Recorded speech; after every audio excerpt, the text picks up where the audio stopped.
జగనన్న ప్రభుత్వంలో మీరే ఆలోచించండి, మీరే చూడండి. ఈ 18 మాసాల్లో ఎన్నికలప్పుడు ఇచ్చిన హామీలు ఏవైతే ఉన్నాయో ఆ హామీలన్నీ కూడా దాదాపు 95% జగనన్న అమలు చేయడం జరిగింది. ముఖ్యంగా ఎన్నికలప్పుడు అమ్మఒడి, రైతు భరోసా, నేతన్న నేస్తం, ఇటువంటి వైఎస్ఆర్ చేయూత, వైఎస్ఆర్ ఆసరా, మరి అదేవిధంగా జగనన్న గోరుముద్ద, ఇటువంటి అనేక పథకాలు జగనన్న ఎన్నికలప్పుడు చెప్పడం జరిగింది నవరత్నాల రూపంలో.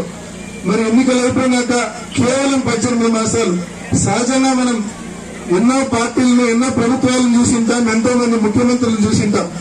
కానీ అందరూ కూడా ఎన్నికల చివరి ఏడాది వారిచ్చిన హామీల మీద శ్రద్ధ పెట్టేవారు, ఆలోచించేవారు.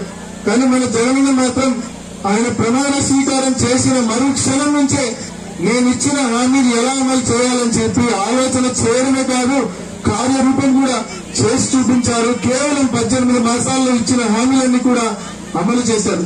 ఇన్ని హామీలు ఒకవైపు అమలవుతున్నా కూడా ప్రజల్లో ఒక కొరత ఉండింది. ఆ కొరత ఏంటంటే జగనన్న నవరత్నాల రూపంలో మరి ఇచ్చిన ప్రధానమైనటువంటి హామీ పేదలందరికీ ఇల్లు. ఈ హామీని ఎప్పుడు జగనన్న అమలు పరుస్తాడా, ఎప్పుడు మరి ఇల్లు కట్టిస్తాడా అని చెప్పి మీరందరూ కూడా ఎదురు చూశారు. మరి వాస్తవానికి ఉగాది నాడే మనకి పట్టాల కార్యక్రమం జరిగిండాలా, 2020 మార్చిలోనే మనకి కార్యక్రమం జరిగిండాలా. కొంతమంది తెలుగుదేశం సానుభూతి పరులు కోర్టులకు వెళ్లి ఎక్కడ ఈ పట్టాల పంపిణీ కార్యక్రమం జరిగితే జగన్మోహన్ రెడ్డి గారు 31 లక్షల కుటుంబాల గుండెల్లో చిరస్థాయిగా నిలిచిపోతారు అని చెప్పి ఒక బాధతో, ఒక కడుపు మంటతో కోర్టులకు వెళ్లి స్టేలు తీసుకొని రావడం జరిగింది. ఆనాడు మార్చి 2020లో మీకు పట్టాలు అందకుండా వాళ్ళు అడ్డుకోవడం జరిగింది.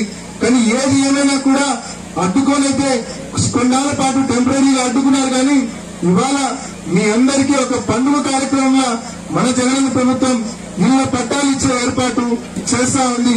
మీరందరూ కూడా మరి బద్వేల్లో మున్సిపాలిటీలో దాదాపు 5 కాలనీస్ మరి ఏర్పాటు అవుతా ఉన్నాయి. కొత్తగా రాష్ట్ర వ్యాప్తంగా 17,000 కాలనీస్ ఏర్పాటు అవుతున్నాయి. బద్వేలు మున్సిపాలిటీలో మాత్రమే మరి 5 కాలనీస్ ఏర్పాటు అవుతా ఉన్నాయి.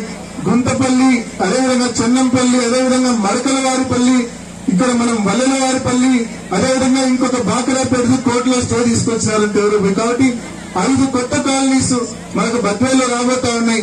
ఖచ్చితంగా ఇందాక పెద్దలు గోవింద్ రెడ్డి గారు చెప్పినట్టు రాష్ట్ర అభివృద్ధి పైన కాకుండా జిల్లా అభివృద్ధి పైన కూడా మన ముఖ్యమంత్రి గారు అన్ని రకాలుగా శ్రద్ధ చూపుతా ఉన్నారు. అనేక విద్యా సంస్థలు ఇప్పటికే